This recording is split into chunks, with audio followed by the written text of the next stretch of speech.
Welcome dear students. आज हम page number 28 से स्टार्ट करेंगे। कल हमने पेज नंबर 28 की पोएम ट्राई अगेन उसका अर्थ देखा था। आज पोएम के लेफ्ट हैंड साइड में कुछ क्वेश्चंस जो दिए गए हैं, हम पहले उन क्वेश्चंस को सॉल्व करेंगे। आइए देखते हैं। पहला question, What should you do when you fail at first? आप क्या करोगे जब पहली बार आप असफल होते हो? पहली बार असफल होने पर आप क्या करते हैं, क्या करोगे? आंसर है When we fail at first time, we should try again. Poem के पहले ही पैराग्राफ में तीसरी और चौथी लाइन यदि हम देखेंगे तो वहां दिया है If at first you don't succeed, try again. उसी का ही यहाँ पर आंसर है, उसी से बना हुआ आंसर है। When we fail at first, पहली बार जब हम फेल होते हैं हम क्या करेंगे?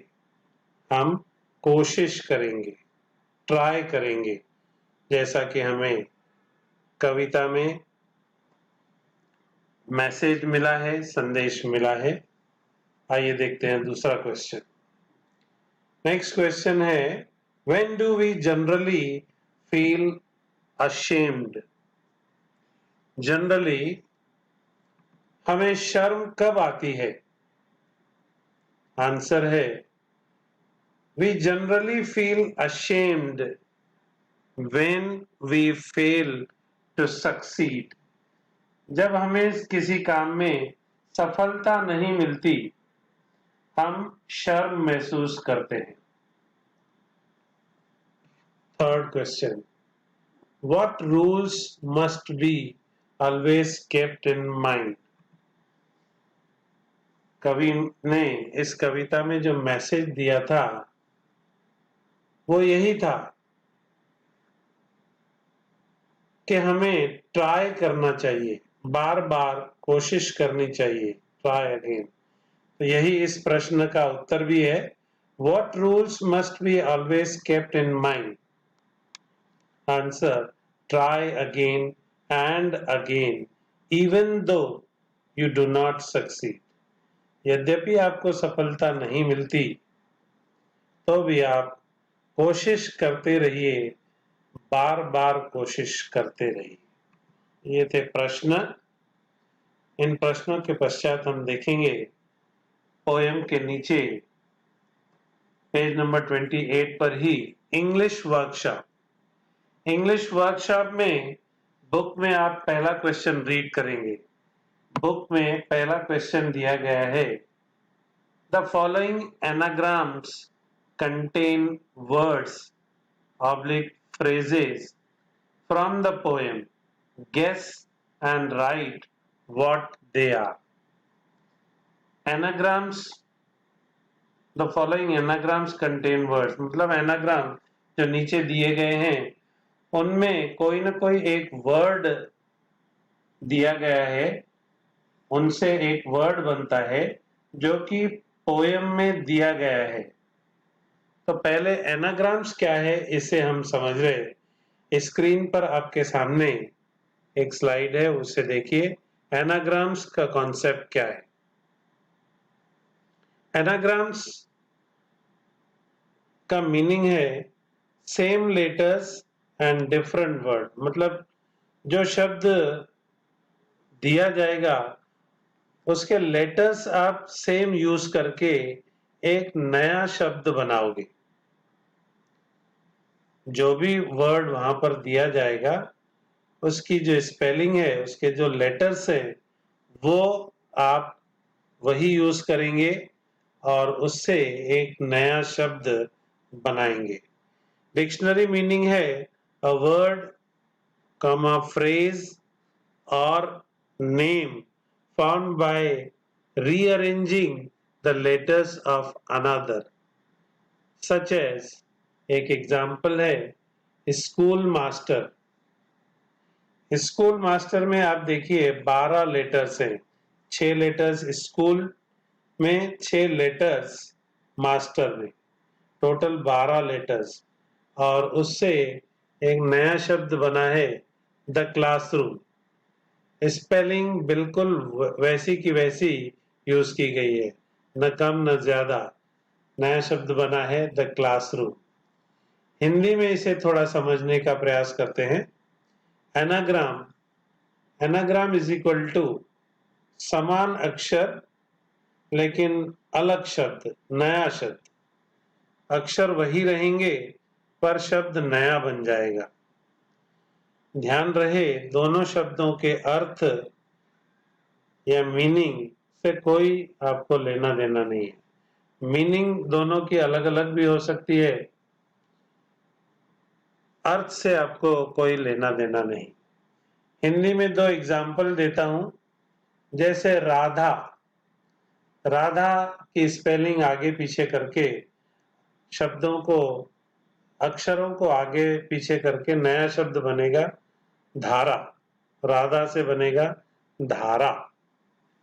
इसी तरह से मरा, मरा, उससे नया शब्द बनेगा, उसको उल्टा कर दें तो राम।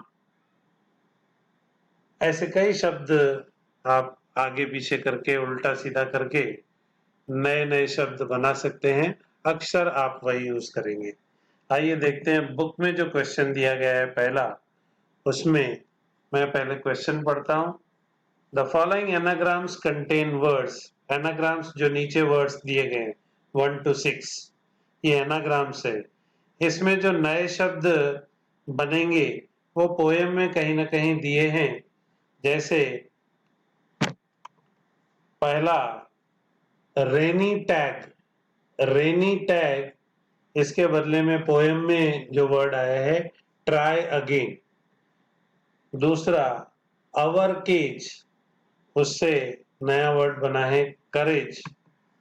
तीसरा वेट सर, स्ट्राइव पोएम में आया है। चौथा red raw, reward, reward word poem में आया है। पांचवा टैप नीज, उससे बना है पेशेंस, पेशेंस बुक का वर्ड है। सिक्स सपियर, बुक में आया है परसीवियर। तो इस तरह से कई शब्द और बनाए जा सकते हैं। ये था पहला क्वेश्चन। अब दूसरा क्वेश्चन इंग्लिश वर्कशॉप में पेज नंबर 29 पर देखिए ऊपर। Pick out lines that convey the following from the poem. ये जो लाइन्स दी गई है सेम मीनिंग यदि हम देखेंगे तो पोएम में उसके लिए कोई ना कोई लाइन आई हुई है। जैसे पहली लाइन में पढ़ रहा हूं, if you keep trying without a doubt you shall win. If you keep trying without a doubt you shall win, मतलब यदि आप कोशिश करते रहें बिना किसी शंका के तो जीत आपकी होगी। पोएम में यदि हम देखें 6वीं लाइन, उसमें आया था for if you will persevere. Persevere का मीनिंग था कीप ट्राइंग। तो यहां पर जो क्वेश्चन दिया गया है उसमें आया कीप ट्राइंग। फिर उसके नीचे वाली लाइन देखो, यू विल कॉन्कर, मतलब लाइन नंबर 7 में यू विल कॉन्कर, कॉन्कर का मतलब है विन, जीत, सफलता। तो ये दोनों वर्ड्स इस सेंटेंस में आए हैं, अर्थात इनके बदले में हम आंसर लिखेंगे इस लाइन के बदले में। If you keep trying without a doubt you shall win, answer है for if you will persevere you will conquer, never fear. ये था पहला सेंटेंस। अब देखते हैं दूसरा। मीनिंग यदि आप समझेंगे तो आपको सेंटेंस पोएम से तुरंत मिलेगा, इसलिए ट्राई करते रहिए कि आपको हर शब्द का मीनिंग अच्छी तरह से मालूम हो जाए। It is not shameful to struggle hard. कड़ी मेहनत करना कभी भी शर्मनाक नहीं होता। कड़ी मेहनत करने में कोई लाज या शर्म नहीं होती। ये आप एक पोएम में एक लाइन आई थी, if we strive,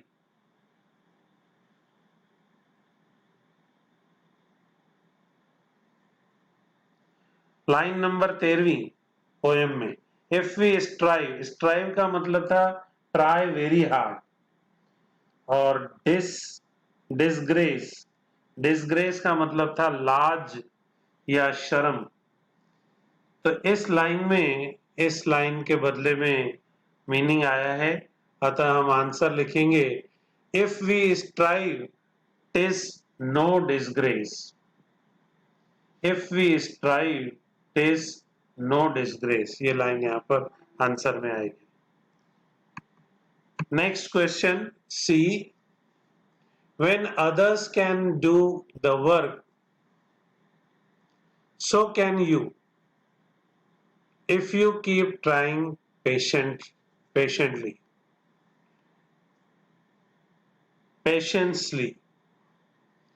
When others can do, जब दूसरे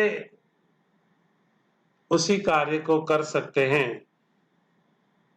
so can you, तो तुम भी कर सकते हो, if you keep trying patiently. यदि धैर्यता पूर्वक आप किसी भी कार्य को करते हैं, तो जब दूसरे कर सकते हैं तो आप भी कर सकेंगे, ऐसा इसका अर्थ है। तो इसके बदले में लास्ट की जो 4 लाइनें थी, लाइन नंबर 22 और line number 23, all other folk can do, why with patience may not you, मतलब जो दूसरे लोग उसी कार्य को कर सकते हैं तो उनसे प्रेरणा लेकर तुम क्यों नहीं, तुम भी कर सकते हो, ऐसा इसका अर्थ है। लास्ट इसमें, when you fail in your first attempt, make another one.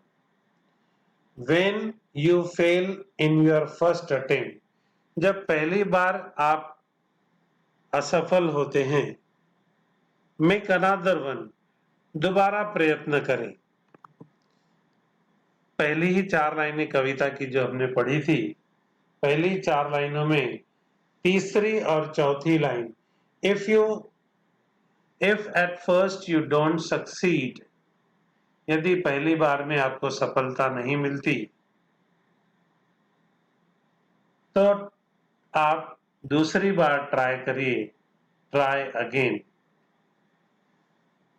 If at first you don't succeed, try again इसका आंसर है। तो दोस्तों, इनकी प्रैक्टिस करिए, इन क्वेश्चंस को समझिए, ध्यान दीजिए, कॉपी में जरूर लिखिए, बार बार इनको सुनिए और पढ़िए। धीरे धीरे ये क्वेश्चंस जब आप प्रैक्टिस करेंगे तो आपको समझ में आएंगे। आज का सेशन यहीं तक। Have a good day. Thank you. Have a nice day.